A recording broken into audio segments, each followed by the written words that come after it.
which this matter was being handled, supersonic speed was a bit concerning, and all of that I indicated in my letter. But I'm glad you replied to those my concerns, and we were able to reschedule this meeting so that we can share our thoughts on this proposed amendment. Honorable Chair, I've shared a brief that I put together with colleagues, which will permit me to read quickly, and we see how things go.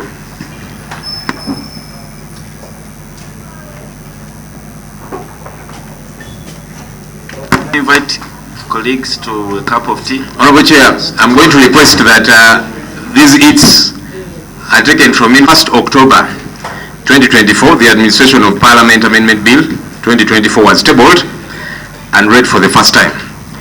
Consequently, it was referred to this Honorable Committee for further processing, and I began by highlighting the following days when I got the letter saying come the following day. So there was a bit of speed there. Anyhow, the position of the leader of the opposition in Parliament commenced in Uganda in the year 1958, just by way of background, when the first direct elections in the Legislative Council, LegCo, were held, where the position of leader of opposition was formally created in this institution. Following the overthrow of the Uganda People's Congress in 1985, multi-party dispensation went into abeyance. The political space was suppressed until the early 2000s, when the political pressure was exerted to reopen the space for multi-party politics. In the year 2005, a referendum was held and the majority of voters preferred a return to multi-party politics. The 2006 elections were thus the first multi-party elections held, bringing an end to the single-party system that prevailed at the time. Consequently, the office of the leader of the opposition was established in Parliament at the inception of the 8th Parliament, pursuant to the constitutional provisions that restored multi-party politics in Uganda in 2005. The office draws its existence from Article 82A of the Constitution of the Republic of Uganda and Part 2A of the Administration of Parliament Amendment Act of 2006. Article 82A of the Constitution of the Republic of Uganda of 1995 as amended is to the effect that there shall be a leader of the opposition in Parliament under a multi-party system. Part 2A of the Administration of Parliament Amendment Act of 2006 gives efficacy to Article 82A. Through sections 6A to 6E, the procedure of coming up with the leader of the opposition and the functions of the same are well provided for.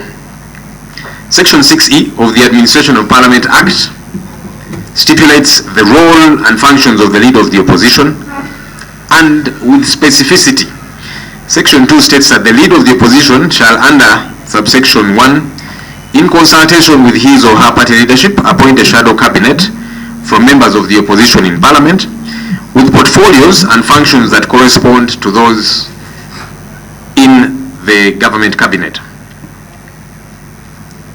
The object of this bill is to amend the Administration of Parliament Act, Cap 272, to provide for the election of the leader of the opposition by members of the opposition in Parliament, to provide for additional grounds upon which the leader of the opposition may cease to hold office, to require the shadow cabinet to be approved by members of the opposition in Parliament, to require the leader of the opposition to consult opposition political parties represented in Parliament when appointing chairpersons and deputy chairpersons of the relevant standing committees of Parliament and for related matters. Let me talk about the challenges posed by the proposed bill from my standpoint. Election of the leader of the opposition by members of the opposition in Parliament has significant implications for a democratic process. While the notion of voting for the LoP may seem democratic in theory, it presents several challenges that could undermine the effectiveness, accountability, and stability of our parliamentary system. Historically, the election of the LoP by the largest party has been a cornerstone of parliamentary democracy, particularly in systems influenced by the Westminster model. This practice ensures that the opposition is credible and representative of a significant portion of the electorate. By shifting to a voting system in the House, Honorable Chair and members will risk disrupting this established tradition, which has served to maintain a clear and effective opposition that can hold the government accountable. Because even government should be interested in a credible opposition that holds it accountable. Parliament has got two sides, Honorable Chair and members. The right side of the Speaker and the left side. The right side is led by the leader of government business, who is also the Prime Minister, while the left side is led by the leader of the opposition. The leader of government business is not elected by MPs on the government side. So why would we be seeking to have the leader on one side elected? Honorable Chair and members, while the intention behind the proposal to have the shadow cabinet approved by all members of the opposition in Parliament may be presented as one that ensures inclusivity, it presents several critical challenges that could undermine the effectiveness, efficacy, accountability, and stability of our parliamentary system and operations.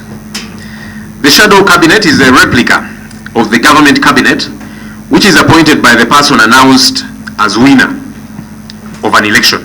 Why then is it necessary for the shadow cabinet to be determined by all opposition MPs? Honorable Chair and members, the appointment of chairpersons and deputy chairpersons of accountability committees has been a prerogative of the opposition leadership in Parliament without requiring the endorsement of all opposition political parties that are represented in Parliament. This practice was established to ensure effectiveness in holding the government accountable. The same practice applies to chairpersons and deputy chairpersons of all other committees except accountability committees. Honorable Chair and colleague members of Parliament, for information purposes, Parliament has got a total of 28 standing and sectoral committees. However, only 4 of these 28 committees are led by the opposition. The rest, which is 24, are led by the ruling party. The ruling party selects the leaders of the committees under their mandate, that's the 24. Why then would the opposition be deprived of the same practice? What exactly would we be seeking to remedy? Honorable Chair, I saw a belated afterthought of the mover of this bill, saying even the chief opposition whip, whom we call the cow on our end, should be subjected to a determination of all opposition MPs. Again, the opposition side has got the chief opposition whip, and the ruling party side has got the government chief whip, who is also appointed and is a member of cabinet. That's the government cabinet. I ask again, why would we be interested in subjecting one side to a process that the other side is not subjected to, Honorable Chair and members? Do we want to create a situation of more important and less important positions in this our parliamentary system that is critical and where all these roles are critical? Honorable Chair and members, election of the leaders on the opposition side of Parliament by members would make the opposition prone to fragmentation. When opposition members in Parliament are forced to compete for leadership positions, it can lead to divisions and weaken their collective ability to unite and hold the ruling government accountable. A fragmented opposition is less effective in presenting a united front, which is critical for influencing legislative outcomes and ensuring that diverse viewpoints are presented. Honorable Chair and members, the mover of this bill says the bill is intended for the good of the opposition. But as I have been observing, all opposition political parties have disregarded this proposed amendment, saying it is not in any way relevant. So I ask, which opposition is the mover of the bill talking about? Honorable Chair and members of this committee, I'm not the first leader of opposition in this parliament, and I will not be the last. So if the mover is targeting the current LoP, then he is, with all due respect, misguided. Because I'm not in this office permanently. Tomorrow, it may not be me occupying this office, but it is important that we do not emasculate whoever the occupant of this office is. Honorable Chair, I saw colleagues from the NRM who appeared before this honorable committee yesterday, acknowledging that they too could be in the opposition someday. And that is the reality of politics, honorable colleagues. So let's seek to strengthen as opposed to watering down these different political offices. Conclusively, honorable Chair and members, the current legal regime is devoid of any reasonable lacuna that would warrant an amendment. I thank you. Listen to the LoP. Your document is brief and straight to the point. We thank you for your input. I now invite members to weigh in by way of seeking clarifications if there are any gray areas or asking outright questions. Taking leave of Parliament to present the bill. Being that you are his leader, I would like that clarification to be drawn if he ever consulted the leader of opposition. My second question is whether the Right Honorable LoP has interacted with the Honorable Lumu before this date.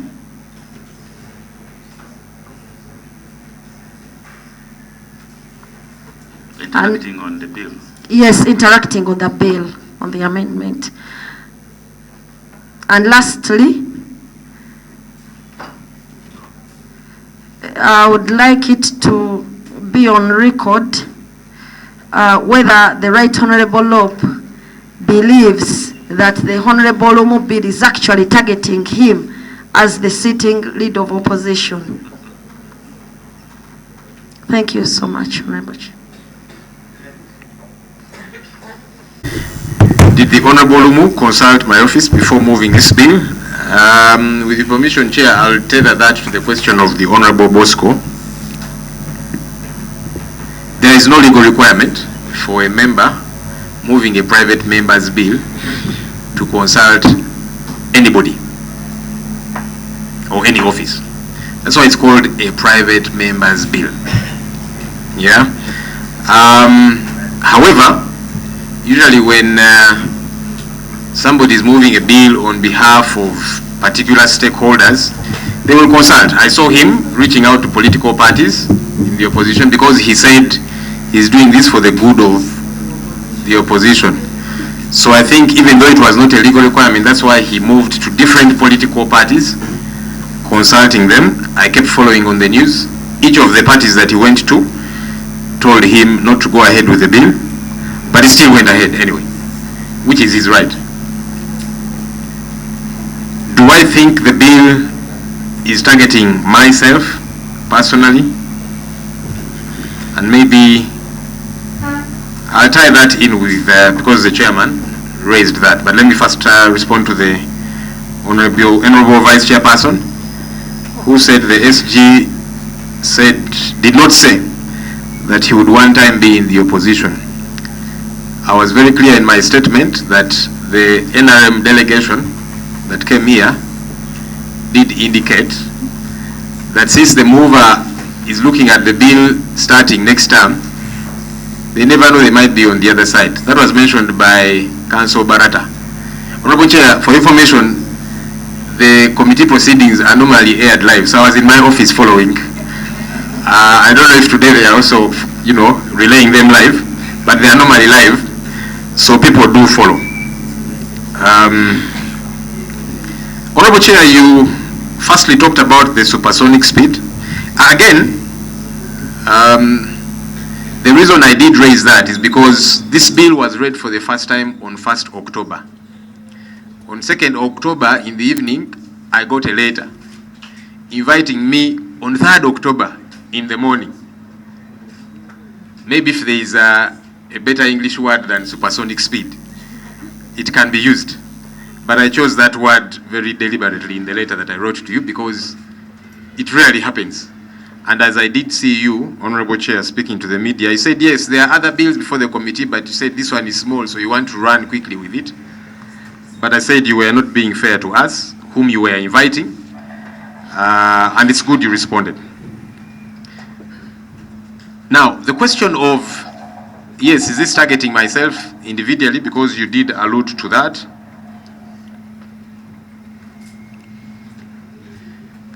If it looks like a duck, walks like a duck, quacks like a duck, it most probably is a duck. Honorable Chair, you did ask and mention that the Vice President is approved, the Prime Minister is approved. They are not elected, Honorable Chair, and that's the issue that I've raised in my statement. Yeah, because they are not elected. They are appointed by somebody who is announced winner. And that's why I was asking, why is it seemingly okay to have practice on one side different from the practice on the other side? The Honorable Achia,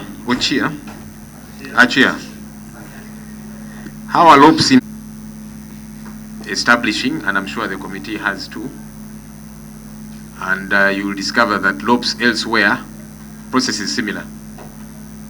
The opposition MPs don't sit and elect a leader of the opposition. But we keep learning. Maybe I can be educated about a particular jurisdiction where that happens. I'm open to learning. How the LoP can be removed from office. There is no office in this country for which there is no way somebody can exit office. It is not there. Including even members of parliament, because the current legal framework is interesting. It provides for how an MP can be recalled, and then at the end, it says this can only happen under the movement system. So, it's one of those redundant legal provisions that we have, yeah? But again, there is a way a member of parliament can cease to be a member of parliament. The leader of the opposition is a member of the commission. There is a very well stipulated modus operandi on how anyone can cease to be a member of the commission. So to answer you directly, the LoP is not in office permanently, that he or she cannot cease to be in that office, just like any other office in this country. Competitive election should be good for opposition, Honorable Achia says. So why is it not good for the ruling party as well? Because if, as you're saying, it should be good for the opposition to sit and elect their leader of the opposition and elect their chief opposition whip, why is it not good for the NRM, from which you come, sir, to sit and elect your government chief whip and elect your leader of government business and elect the committees, committee leaderships, and so on and so forth? It's just a question that I'm throwing back. So, yeah, the modus operandi would be good to cut across. Yes, please. I want to with the chair's permission. I don't want to Chair. Take over his meeting. I want that their procedures will follow as per the prescription of the law. If you look at the Prime Minister's situation, this is the same argument we had yesterday.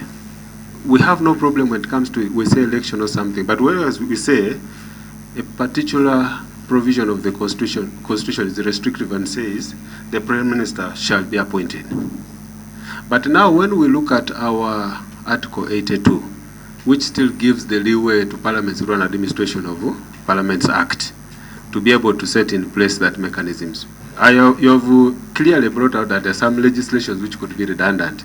I would also say that when you look at Article 82, we needed to look at what is the intention of the framers of the Constitution. When you look at it, why do you put that duty to give Parliament the discretion, but we are saying now Parliament cannot exercise that discretion to see how it is chosen, because election is one of the modes amidst others. Even you can choose through an appointment, you can choose through all these things. But I think it is something you take it up, because we may say it is not viable today, but even in the subsequent Parliament, someone will again come up with a similar motion, and it can raise the same issues, isn't it?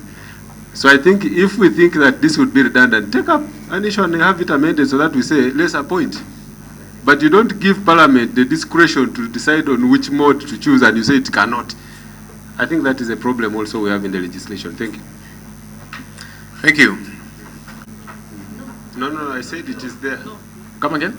The one for the Prime Minister, if you look at 108 article, there shall be a Prime Minister who shall be appointed by the President. So there's a prescription in the law. It is by way of appointing. But when you look at the same Constitution, Article 82A, it says Parliament shall by law prescribe the following in respect of the leader of the opposition: how he or she is chosen. You find that this was another prescription of the law, and we seem to have a challenge with the modalities. So if you look at the word chosen, how he or she is chosen, how he or she ceases to hold office. Now Parliament is saying, how do we choose? Last time when we were interpreting a lot of issues here, we said The procedure is clarified because the Constitution says Parliament shall prescribe a mode. Parliament prescribed that mode in the Administration of Parliament Act, saying the leader of the opposition shall be elected by the leading opposition party. That's in the law. So there is no lacuna. The Constitution says Parliament shall prescribe. Parliament actually prescribed. And I was elected by my party with specificity, if you want to know. I was elected by the National Executive Committee of my party. That's the top organ of the party. So I don't think there is a gap therein that it's confusing. Do you choose or otherwise? The law is very clear. The Administration of Parliament Act shall be elected by the leading opposition party. And that's what happened in my case. That's what happened with my predecessor. Speaking for my party, how we do actualize that. I think those are the questions that came through. If I've missed out any, I can be guided, Honorable Chair and members.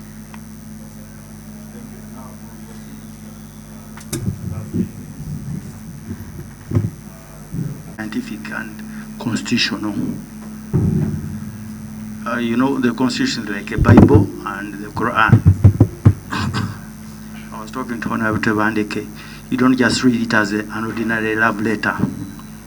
So specifically on one point which was raised by the chairman about approval, the other side, and maybe our opposition, and insisting on designation. It is in the Constitution. The really only one word which you have to look at is party in the opposition. When you look at the terms and conditions of cabinet, that it was through the Constituent Assembly. So it was a constitutional process. There are entrenched provisions. Then when we look at the leader of opposition, it is clear, and a multi-party dispensation and the party in opposition, meaning the party with numerical strength. So when you want now to subject the terms and the election process to members of parliament, though you believe it was silent, it was not silent. The prime word was party in opposition. So unless you subject this to a constitutional amendment, you cannot amend an act to operationalize a constitutional provision which is silent.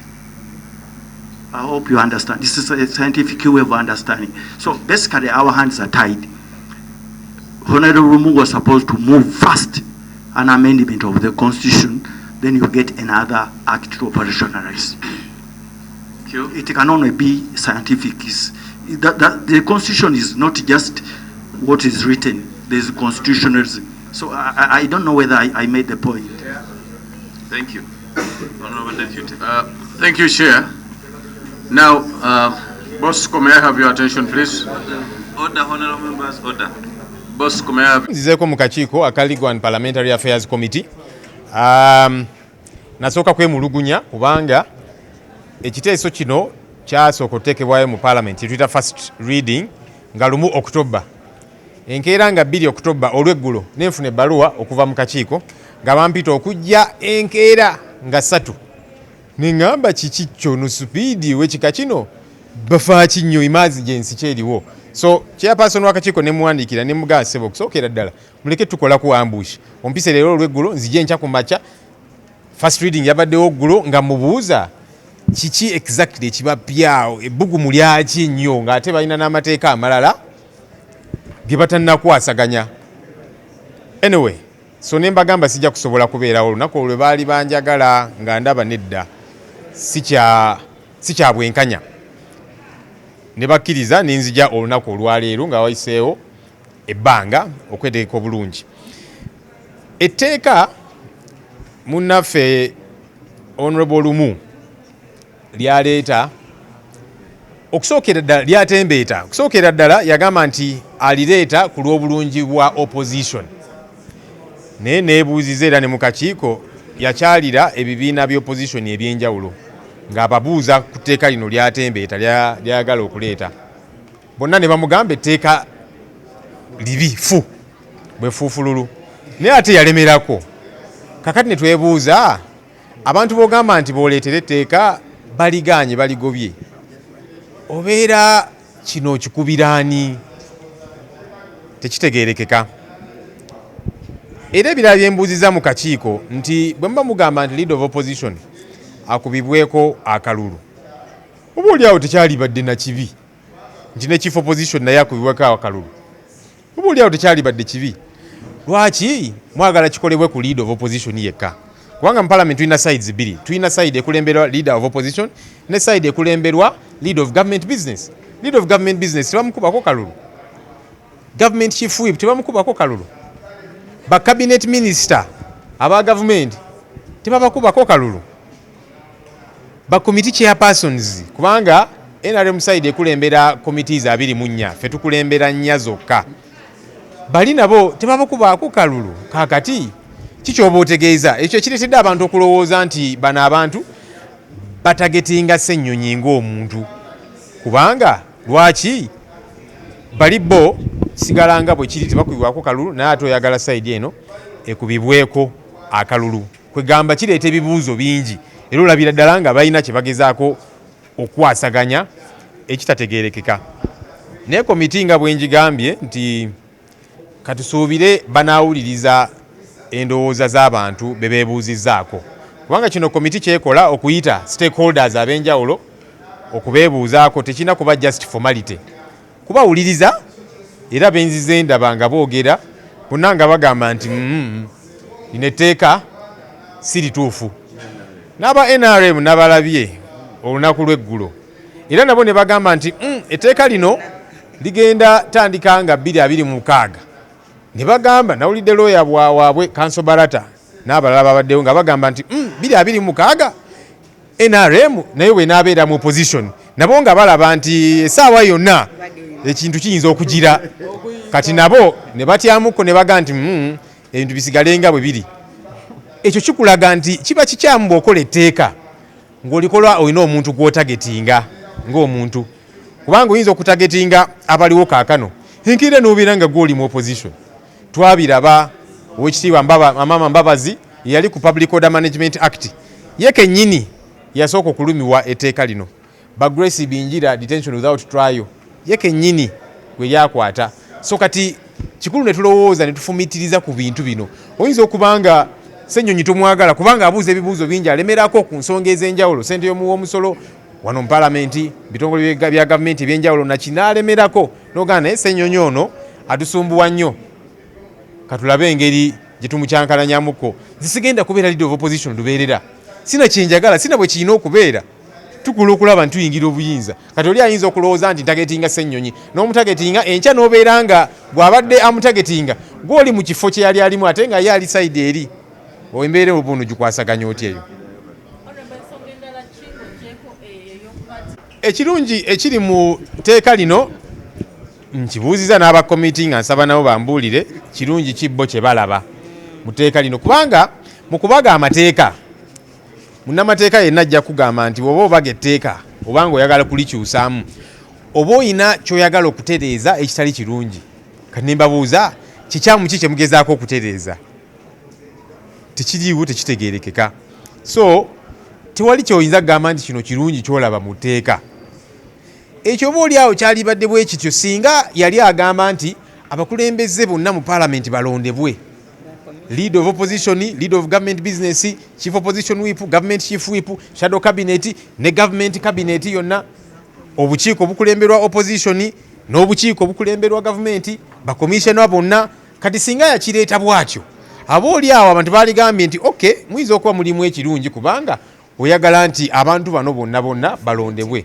naye bw'ogamba nti atwagala omuntu omu yekka gwe nnonzemu mu balala kati ekirungi kiba tekitegeerekeka so ekintu bwe kiti kiba obuulio kigenda nakunafuya opposition tuddaawo tuli mu kulwanira bifo ate nga bannaffe aba NRM bosi bwe bakola ebyabwe balina engeri ndala gye babikwasaganya naye ffe tuddaawo tuli mu kulwanira bifo naki tuvudde mu kalulu nze kakati nange ntandiseewo kagurupu akange kubanga oyo ayiseemu oba yanziba n'akalulu oba saamuwagira abalala ne batandikawo akaabwe kati oba oleeta akavuyo akateetaagisa so kati tewali kirungi kye tulaba mu tteeka lino tewali kye ligezaako kulongoosa kutereeza waliwo engombe egamba nti afuga si ye yawangula tutuse olunaku lwali twolekera kalulu ka 2006 naye nga mmwe abagamba nti mwawangula temulina amendments mu ssemateeka oba ku nsonga z'ebyokulonda kino kitegeeza ki tukyali ku mulamu gwa leero